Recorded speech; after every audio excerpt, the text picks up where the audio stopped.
Bienvenidos una semana más a nuestro paseo por la Huelva nostálgica, afectiva, sentimental, por esas caras de Huelva que cada semana os llevamos a vuestros hogares para que conozcáis la Huelva que fue, la que puede ser en el futuro, pero sobre todo para que la améis en el presente.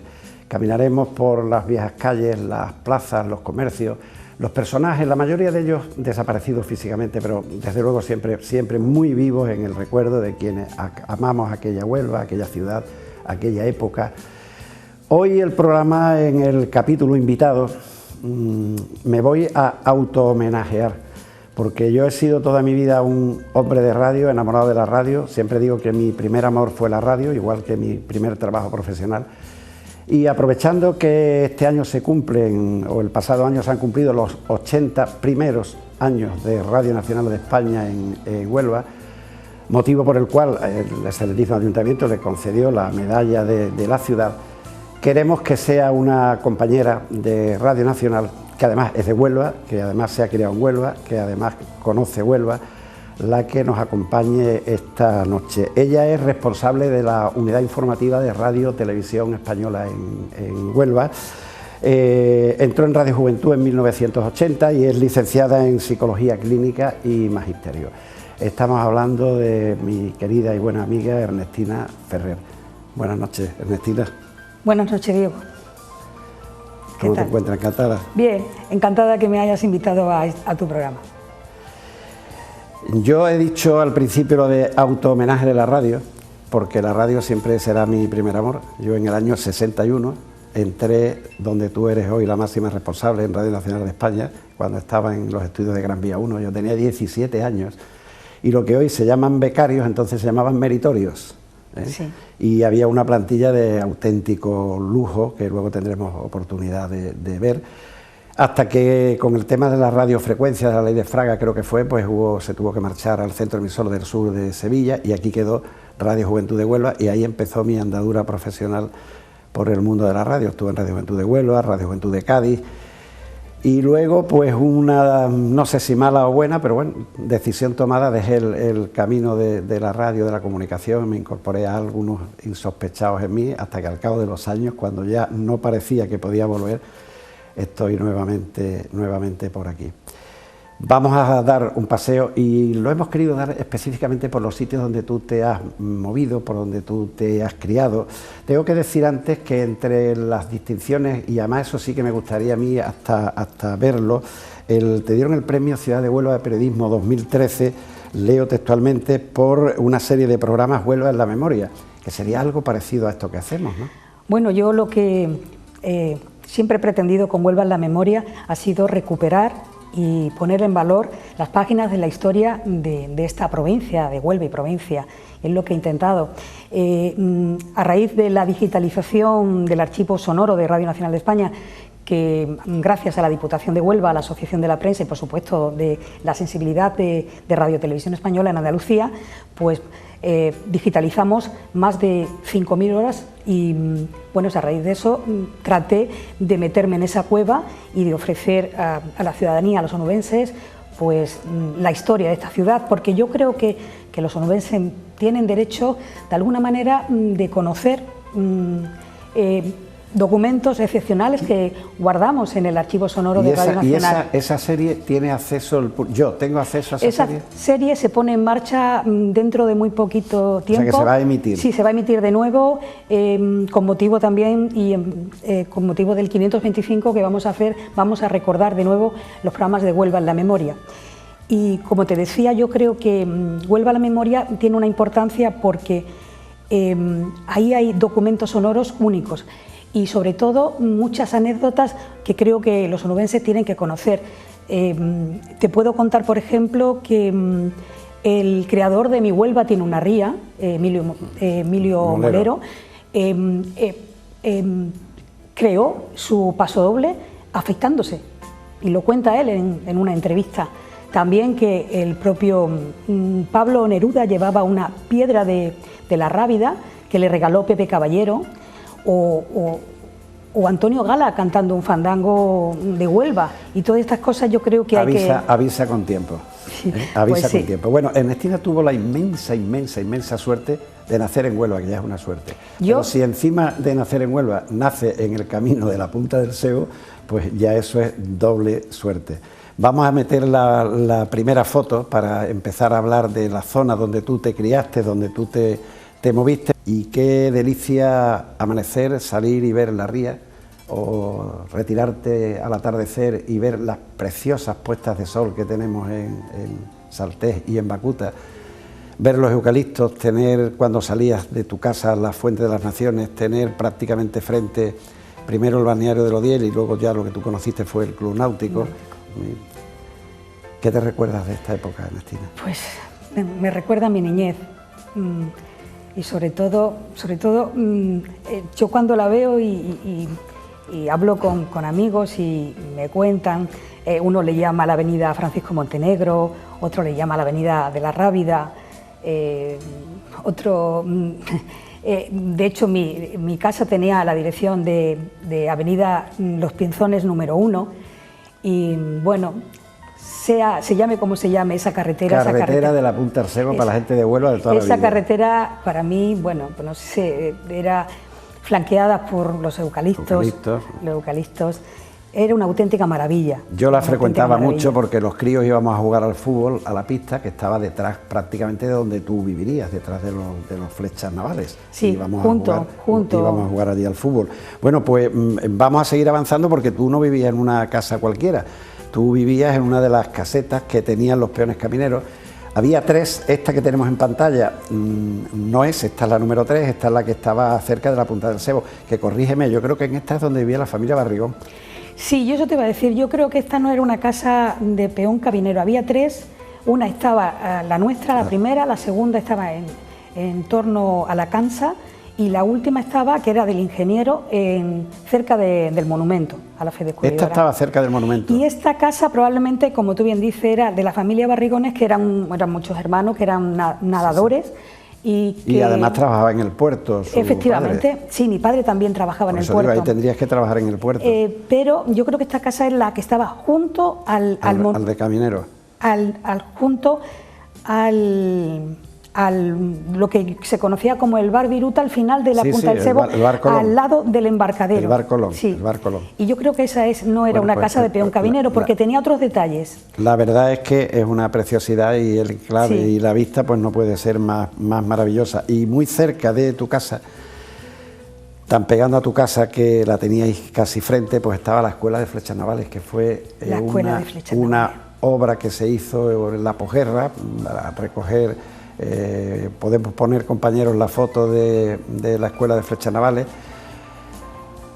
Estaban para recoger huérfanos del mar y también para chicos con pocas posibilidades económicas, con la intención de que luego fueran embarcados. De hecho, en el hundimiento del Baleares murieron varios que tienen en la entrada. Yo he entrado con alguna frecuencia por temas deportivos, porque aquí jugábamos los campeonatos escolares, y tienen una placa con el nombre de los 7, 8, 9 flechas navales que murieron en el hundimiento del Baleares. Esto tú lo recordarás mejor que yo. Aquí se vivía a golpe de trompeta. Esto es como estaba en un barco y el lenguaje era el del barco, babor, estribor. La escuela, que era un internado, la escuela para mí era mi segunda casa, pero yo no la conocí. Yo conocí gente ya que estudiaba náutica, mecánica, y bueno, aquí vemos a un flecha con uniforme, y los estudiantes que yo conocí iban con ropa de calle. Ellos tenían, ya esto te lo explico yo, tenían dos uniformes, uno de verano que era blanco y uno de invierno que era azul, y cuando estaban dentro pues tenían uno que primero era gris y luego ya cuando coincidieron compañeros míos de estudio que estaban en el internado, tenían un pantalón gris y un chaleco gris con un filito azul aquí en el escote. Pero si te remontas a la parte antigua, que lo conocíamos en Huelva porque ellos tenían una banda de cornetas y tambores, iban en todas las procesiones, en todas las cabalgatas, en todas las manifestaciones, y la verdad que la Escuela de Flechas Navales pues fue una gran ayuda para la educación de mucha gente que no tenían acceso a ella, y sobre todo los que tenían ascendientes marinero para poder seguir la carrera en el mar. Luego el que destacaba aquí inclusive podía pasar a la Academia Naval, pero vamos, esto era un barco, los nombres, tú estabas, lo único que faltaba era marearte. Sí, concretamente en la primera planta, en esa zona que se ve, era como una especie de puente de mando. Sí, y había objetos náuticos, marítimos, muy bonitos, y bueno, que incluso había una estatua del caudillo.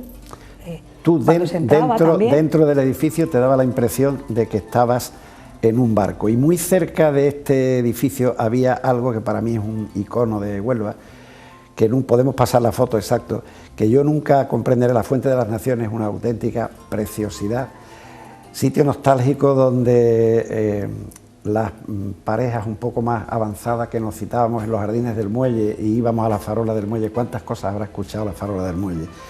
Y desde la farola nos íbamos paseando a sentarnos en la Fuente de las Naciones, que tenía su pequeño chorrito de agua. Era una preciosidad, era de ladrilleta rojiza, con los escudos de los países iberoamericanos, y además tenían unos separadores de hierro forjado que eran preciosos. Yo no sé si tú la llegaste a conocer. Sí, la conocí, pero me gustaría preguntarte una cosa. ¿Por qué crees tú que tiraron la Fuente de las Naciones? Esa pregunta me la puedo hacer yo a mí mismo, porque no lo puedo entender, porque yo digo otra vez que salió, digo, si tú vas a Egipto y el templo de Abu Simbel lo movieron 500 metros para huir de la presa de Asuán, y te vas a Madrid y tienes el templo de Naboth, que lo tienes a miles de kilómetros de donde estaba, ¿por qué dos cosas tan emblemáticas de Huelva a las que tanto cariño le tenemos? Quizás más cariño por faltar que por el propio monumento en sí, que son la Fuente de las Naciones y la Fuente Magna.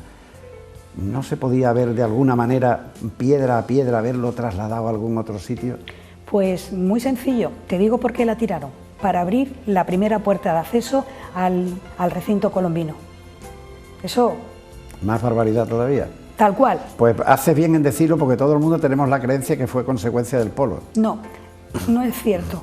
Igual que el muelle del Tinto fue desmontado en el año 64 y se volvió a montar. Sí, de eso me acuerdo yo. Suerte tenemos, porque ahí hubo hasta intentos de desmantelar el muelle entero. Sí, sí, es cierto. Suerte tuvimos que quedó el hueco, que decían que era para el paso de unas turbinas. Sí, es cierto, pero eso fue en el principio, en el 64, y posteriormente ya lo desmontaron. Bueno, pues frente a tu casa estaba el Club Náutico, podemos meter la foto del Club Náutico.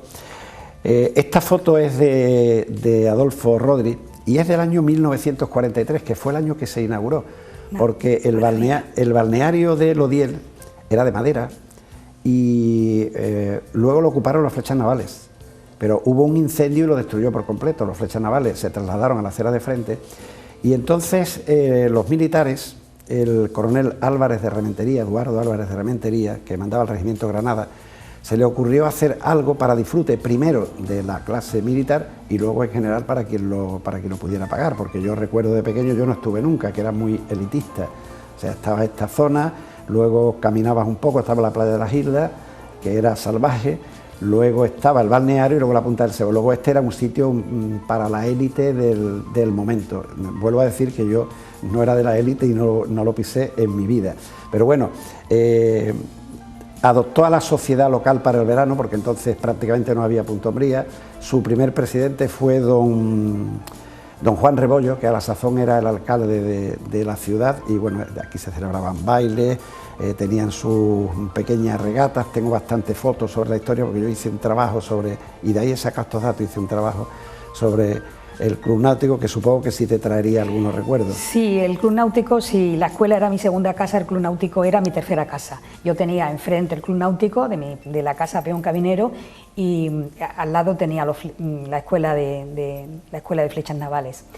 El Club Náutico yo lo recuerdo, allí me pasaba todo el día, desde por la mañana hasta por la noche. Sobre todo recuerdo las casetas con las puertas verdes, el puente cuando subía la marea y entraba el agua justo debajo de ese puente que hemos visto. Efectivamente, y bueno, era una delicia, eso era una delicia. Pues mira, esto es lo que yo frecuentaba. Tú frecuentabas el club náutico, yo frecuentaba el balneario de la Cinta. Yo iba también al balneario de la Cinta, pero iba sobre todo con mi padre, pero nunca a lo mejor para bañarme, porque para eso tenía el Club Náutico. Para mí me parecía el balneario siempre con más jaleo, había mucha gente. Sí, hombre, habíamos mucha gente joven. A diferencia del Club Náutico. Sí, mucha gente joven. Aquí se llegaba en la camioneta Plus Ultra de damas célebre y los domingos en el tren de la Punta del Sebo, que salía desde delante de donde está hoy el nudo en el muelle, donde está el puerto. Salía el tren que tardaba exactamente 25 minutos en llegar al balneario, paraba y otros 5 minutos en llegar a la Punta del Sebo. Entonces, sí, las tres playas muy bien delimitadas, además yo creo que hasta socialmente, como era la época, estaban delimitados, ¿no?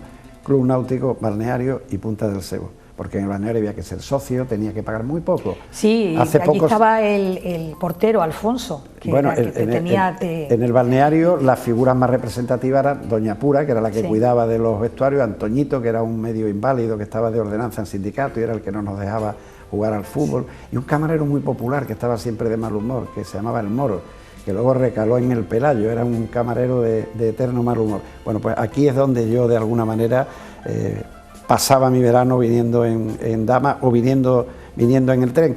Y yo no me resisto, ya que te has criado por ahí, poner esta foto tan espectacular de lo que fue la Punta del Sebo, no solo antes del polo, sino yo creo que antes de que existiera balneario, aunque veo allí un muelle aparecer a la izquierda. Esta explanada que hay aquí, esto era un campo de aviación que había en Huelva. De hecho, en mi libro sobre el mayor William Martin, cuando hago los estudios sobre Huelva, parece que los alemanes, bueno, parece no, los alemanes hundieron barcos como el Baron Newland, el Saraston, en la barra de Huelva, y la prensa decía que lo había hundido en aguas internacionales, y se especulaba si los estucas alemanes que habían atacado esos barcos habían despegado de aquí. Había varias versiones, uno que es de aquí, otro que venían de Tablada, otro que venían de la propia Jerez, porque España era neutral, pero entre comillas, o no beligerante, entre comillas, ¿no? Y eso era un campo de aviación que se utilizaba cuando yo ya era un chaval. El 3 de agosto venían las avionetas de Sevilla, era el día de fiesta, el día grande, y entonces las avionetas despegaban desde aquí y sobrevolaban la ciudad. Siempre era el día grande. Quiero recordar que el 3 de agosto se hacía algo también con los barcos. Un baile de gala. Había un barco típico que era el Churruca, que no faltaba ningún año, un destructor. Y se hacía un baile de gala en el barco. La verdad que la fotografía es impresionante. A mí me impactó, la vi en las redes sociales y me impactó. Y sobre todo por el error estratégico, histórico y difícilmente subsanable de la puesta en marcha del polo industrial. Hay que verlo desde la perspectiva de los años 60. Ya. Y ahora, bueno, pues es diferente. No podemos juzgar cosas que se hicieron hace 60 años, porque las necesidades aquí se recibió como agua de mayo. Evidentemente, aportó una gran... Nadie sabía que nos íbamos a quedar sin ría, que mi hijo, que es de aquella época, tenía asma y que, en fin... Bueno, venga, tiremos de recuerdo, esto es tuyo. Esto es más complicado, porque siempre a una de la educación como que no le gusta. Esto es tuyo, la Academia de la Milagrosa. Fui alumna de la Academia de la Milagrosa. Yo también, yo también. Y bueno, la verdad que recuerdo, es que es difícil tratar de cuando la memoria dice que no recordamos nada hasta a partir de los 3 años. A mí me cambiaron mucho de colegio, estuve en la Milagrosa, después pasé a la Academia, también estuve en otro colegio también en la calle Miguel Redondo, que era la profesora doña Margarita. A mí me cambiaron mucho de colegio, estuve también otra temporada en Manuel Sirot y bueno, por eso te digo que los recuerdos que tengo sobre mi época de colegio es más complicada, pero sí lo recuerdo perfectamente. Yo creo que eso era la clase central, la que vemos ahí al fondo. Yo iba a clases de complemento de preparación. Yo estudiaba peritaje mercantil y entonces por la tarde veníamos aquí, nos daban don Nicolás Sierra, don Manuel Domínguez, don Juan Mora, don José Ramón Quilón, que había sido portero, un portero muy famoso del Recreativo. Su hijo José Ramón es hoy bastante amigo mío. Bueno, pues destaquemos que también estuvo aquí de profesor un muy amigo mío, que dice que te tuvo entre sus alumnas, Pepe Rivero. Pepe Rivero, sí. Que a pesar de los años, qué bonito es. Nos seguimos reuniendo, nos conocemos hace más de 60 años, nos seguimos reuniendo a tomarnos un café. Pero bueno, yo quería ponerte con esto la nota nostálgica, y esta la nota lúdica. Atravesabas la calle, perdón, atravesabas la calle y tenías el Cine Rábida. que era la zona, mi zona, realmente. Yo la verdad que he ido mucho al cine Rábida, pero la verdad que no recuerdo, no tengo, porque en aquella época había bastante cine en Huelva. Sí, no pues recuerdo. Bueno, yo he hecho un especial cines aquí y en verano había, entre verano e invierno, cerca de 30 cines. 30 cines en Huelva, sumando verano e invierno, ¿eh? Ya, no recuerdo.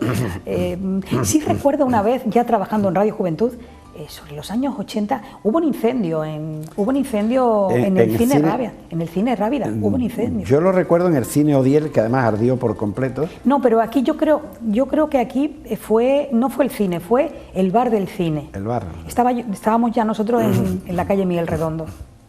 Yo tengo un recuerdo cuando había que tener 16 años para ver ciertas películas, que yo estaba loco porque llegara el 27 de octubre con el carné para que no me lo pidiera, y me acuerdo de haber visto aquí una película que me impactó en aquella época, que era Bus Stop, una película de Marilyn Monroe. No sé cómo tienes tanta memoria, yo no recuerdo ninguna película bueno, especial de la época. Ver a Marilyn Monroe como sale en Bus Stop en aquella época hacía que repitiéramos el programa doble, ¿no? Sí. Luego aquí se estrenó un tema que yo trato tanto y del que he escrito uno de mis libros, que es William Martin. La película se estrenó en una sesión de galas.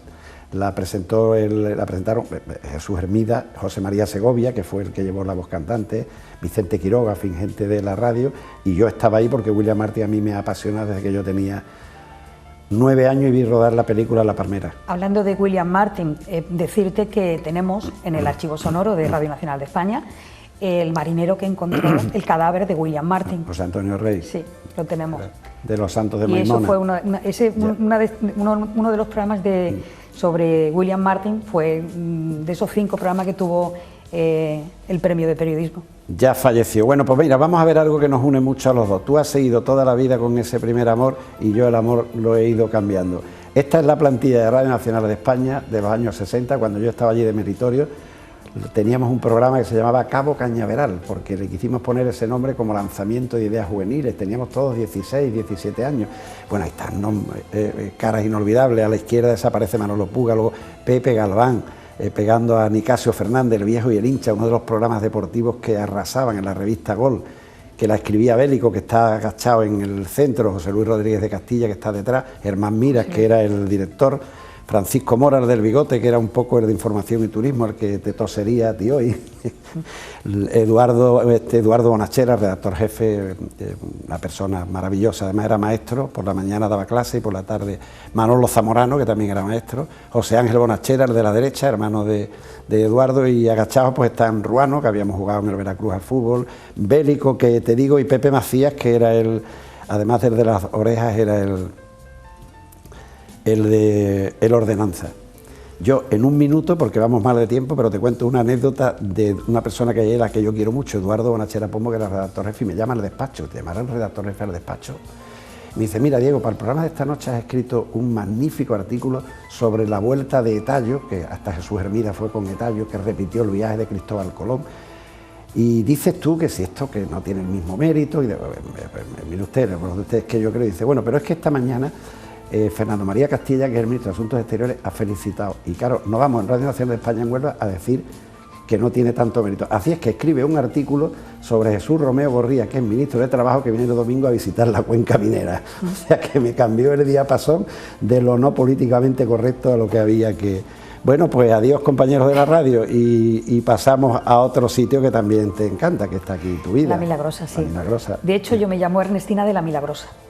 Eso es otra parte de mi vida, creo que la calle más importante de mi vida en la que yo he estado en ese colegio, al lado estaba la farmacia municipal. La farmacia municipal, y sí, bueno, ahí me bauticé, hice la comunión y bueno, una iglesia sencilla, maravillosa y que bueno, yo espero que ahora que pronto va a cumplir los 88 años, la imagen vuelva a su... Si ves el programa de la pasada semana con Oliva Castro, ella trajo una foto de una boda en el interior de la iglesia, una preciosidad, una boda con el traje blanco, todo el mundo colocado, si ves el programa te dará una preciosidad. Y frente a esto, pues estaba otro de los lugares para ti. Sí, recuerdo porque ahí me esperaba mi padre con la moto, porque mi padre, cuando trabajaba en el puerto, pues nos llevaba al colegio en la moto, en una osa, en una cosa grande, y me esperaba siempre en el colegio de ferroviarios. Y yo, bueno, yo recuerdo a los chiquillos ahí jugando en el patio y una pena, otra pena. Una pena. Y a mí me da pena porque ahí terminé yo mi carrera de magisterio, porque yo la empecé a estudiar en el Chalet del Sordo, en el Conquero, pero se cayó. Y nos vinimos a estudiar, yo terminé aquí, hice tercero, y bueno, le tengo un especial afecto, porque aunque solo estuvimos 6, 7 meses, pero fue donde hicimos la reválida, donde terminaste la carrera, y hoy pues fíjate cómo está, hecho una auténtica pena. La verdad que sí. Y yo, mira, para cerrar, hay una foto reserva que no te la quise enseñar, pero es algo que nos une a las dos, que la podemos meter ahora, compañeros, la primera foto, mira. No te sonríes. Radio Juventud, la voz de Huelva. No te sonríes con esa... Sí, mira lo jovencito que estoy. Sí, sí. Es del año 65. 65, bueno. La verdad que es curioso. Sí han aparecido documentación de este tipo de compañeros antiguos en la emisora, en ese archivo, han aparecido documentos, incluso es curioso que firmaban con Viva España, o sea que documentos magníficos y extraordinarios. Que bueno, lo firma el primer director que tuvimos aquí, fue Carlos Hidalgo. Sí. Toñi, su viuda, que aunque está en Madrid, pues sigue el programa, ella no sabe que va a salir esto, se emocionará. Bueno, pues este fue mi primer gran amor, estuve alejado de ello casi 40 años, pero cuando ya en teoría no tenía que haber hecho nada, pues ahora llevo 10 años con los medios de comunicación, escribiendo libros, que es lo que a mí realmente me gusta. La radio pública lleva, pues eso. La radio es maravillosa. Llevamos 8 décadas contando lo que ha pasado en esta ciudad, porque, bueno, yo creo que sin memoria no existimos. Y que el mundo de la radio, Ernestina, es maravilloso. Yo he tenido programas de todo tipo, tanto en radio como en televisión, y nunca me puedo olvidar de mi programa Nocturno Car, la intimidad, la cercanía. Eran las 12 de la noche en los años 60, cuando no había apenas televisión, y fue un programa de una aceptación extraordinaria. Ernestina, se nos acabó el paseo. Pues muchísimas gracias, Diego, por haberme traído y recordar estos momentos que yo tenía pues muy presente, pero un tanto olvidados. Bueno, pero hoy han cobrado más valor con la experiencia personal tuya, porque has vivido allí, te has criado allí, has corrido por allí y has jugado allí. Un beso muy fuerte y muchas gracias por venir. Gracias a ti. Y a todos ustedes, queridos telespectadores, pues muchas gracias por su atención. Recordarles que tenemos en las redes sociales, nuestra página en Facebook, Las Caras de Huelva, Diego Lopa. Volverles a decir, no por repetitivo debo de callarlo, que no hay una sola semana que, sumando el cómputo de día a día, se baje de las 5.000 visitas a la página. Os agradezco los comentarios, os agradezco que me estéis pidiendo fotografía, que yo os sirvo. Esta semana he servido a un señor que quería un reportaje de la antigua fábrica de Tejero, que ya la habrá recibido. También recibo las que vosotros generosamente me mandáis, sobre todo vuestra referencia de que nos veis en Alemania. Hace unos programas llamaron a Oliva Castro, que había estado aquí desde una peña de onubenses en Düsseldorf, donde sigue nuestro programa, y habían visto una fotografía de la Virgen de los Reyes paseando por delante del ayuntamiento y que nos felicitaba por el programa. Bueno, pues es muy reconfortante. Si uno esos detalles desde el extranjero, al simpático de hace unas semanas que ya comenté que salgo de la emisora, un colegio pasa por la puerta, me mira y dice, ahí va el hombre de las caras de Huelva, pues quiere decir que el programa está llegando y está llevando Huelva a los corazones de las que están en Huelva y de los que están lejos de ella. A todos ustedes les espero la próxima semana, siempre con mi deseo de que sean especialmente muy felices.